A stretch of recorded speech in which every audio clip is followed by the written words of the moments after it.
प्रणाम, नमस्ते। सबसे पहले नववर्ष की हार्दिक शुभकामनाएं आप सभी को। बहुत पुरानी बात है, एक राजा हुए, बड़े ही अनुशासन प्रिय। उनको जिस समय भोजन करना है उसी समय भोजन करना है। उनके उठने का टाइम, उनके खाने का टाइम, उनके सोने का टाइम, उनके चाय का टाइम, इस तरह का उन्होंने पूरी दिनचर्या का जो है प्री डिसाइडेड एक शेड्यूल बना रखा था। उसमें रत्ती भर भी इधर से उधर वो करने की इच्छा कभी नहीं करते थे, और जरा सा हो जाए तो बड़े नाराज हो जाते थे। चाय कब पीनी है, कितनी शक्कर उसमें डालनी चाहिए, किस जगह पे बैठ के पिएंगे, कौन व्यक्ति उनको पीने के लिए ऑफर करेगा, ये सारी बातें, इतनी छोटी छोटी सी बातें भी उन्होंने पहले से ही डिसाइड कर रखी थी। और सभी कर्मचारियों को ये इंस्ट्रक्शन था कि राजा आवे चाहे ना आवे, लेकिन उनका जो शेड्यूल है वैसे के वैसे ही परिपालन करना होगा। जिस समय जो अंगरक्षक जहां पे खड़ा होगा वहीं खड़ा होना चाहिए उसे। सारथी घोड़े की लगाम खींच करके रथ को तैयार जिस समय करके रखना है उसी समय, भले राजा जी आए ना आए। स्विमिंग पूल के बाहर एक व्यक्ति हमेशा तौलिया लेके खड़ा रहेगा, भले राजा जी स्नान करने आए या ना आए। ये सारे के सारे सब लोगों की ड्यूटियां बिल्कुल फिक्स थी। कभी कभी राजा जी 2-4 दिन के लिए महल से कहीं चले भी जाते थे, कहीं शिकार पे या किसी दूसरी जगह पे, तो भी वो सारे के सारे कर्मचारी वैसे के वैसे ही गतिविधियां करते रहते थे। एक बार हुआ यूं कि राजा जी शिकार पे गए। शिकार पे जाने के बाद में 10-15 दिन हो गए, राजा जी लौटे नहीं। कर्मचारी में थोड़ी सी ढिलाई आने लगी। कभी चाय का टाइम ऊपर नीचे कर होने लगा, बाग बगीचों में थोड़ी सी देखरेख में कमी होने लगी, कभी सारथी रथ थोड़ा जल्दी लगा ले या कभी बाद में आ जाए, या कभी कभी ना भी लगाए। 10-15 दिन के बाद में जब 2-3 महीने गुजर गए, राजा जी वापस ही नहीं आए, तो कर्मचारियों में ढिलाई और बढ़ती गई। अब वो चाय बनती थी तो कभी आज बनी, कभी 1-2 दिन छोड़ के बनी, कभी बनी तो जो बना के लाया वही पी भी ली, उसने पी भी ली। स्विमिंग पूल गंदा है तो गंदा ही सही, तौलिया एक जगह पटक दिया है कि कभी राजा जी आएंगे तो मिल जाएगा।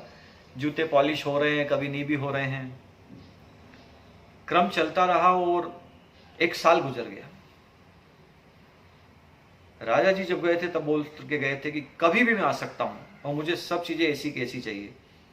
लेकिन जब 1 साल गुजर गया तो कर्मचारियों ने भी समझा कि अब राजा जी आएंगे ही नहीं। उन्होंने सारे के सारे जो नियम कायदे थे उनकी धज्जियां उड़ाना चालू कर दी। कर्मचारी जो थे वो राजा के कपड़े पहन करके घूमने लगे, आभूषण पहन के घूमने लगे। सारथी जो था उन्हीं के रथ में भ्रमण करने निकल गया। जो खानसामा थे वो खुद ही खाना बनाने लगे और अपने साथीगण कर्मचारियों को खिलाने लगे, और पूरे राजभवन का आनंद और उपभोग करने की गतिविधि चलने लगी। 2 साल बाद में अचानक राजा एकदम से आ गया।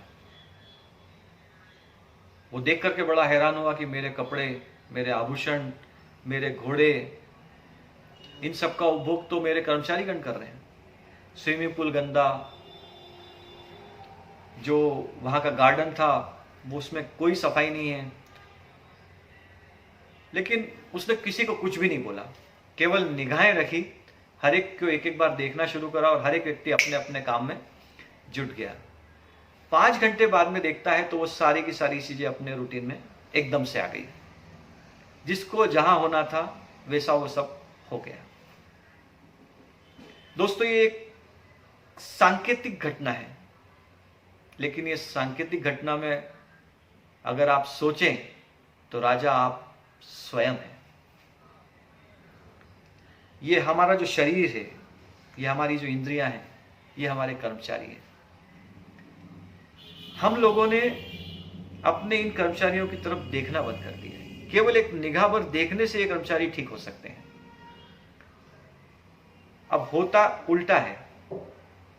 आपकी ज़ुबान डिसाइड करती है कि क्या खाना चाहिए, क्या नहीं खाना चाहिए। आपका शरीर डिसाइड करता है कि कितनी बजे उठना चाहिए, नहीं उठना चाहिए। आपकी आंखें डिसाइड करती है कि आपको क्या देखना चाहिए, क्या नहीं देखना चाहिए। आपके पेट डिसाइड करने लगते हैं कि कहाँ कंफर्ट है वहां पे चले जाए, जहां नहीं है वहां नहीं जाए। लेकिन होना उल्टा चाहिए। डिसाइड आप करें और काम ये सारे कर्मचारी करें। दोस्तों, इस नए साल की शुरुआत क्यों ना हम ऐसे करें कि हम अपने इस पूरे शरीर का कार्यभार अपने हाथों में ले लें। हम डिसाइड करें कितनी बजे उठना है, हम डिसाइड करें कि कितनी बजे सोना है, कितनी बजे आंखों को बंद होना चाहिए, क्या बोलना है, क्या खाना है, क्या सूंघना है। हमारी दिनचर्या हम डिसाइड करें। बस इसी नई शुरुआत के साथ में नववर्ष की ढेर सारी एक बार फिर शुभकामनाएं। आपका नववर्ष मंगलमय रहे, जीवन सुखमय रहे। धन्यवाद।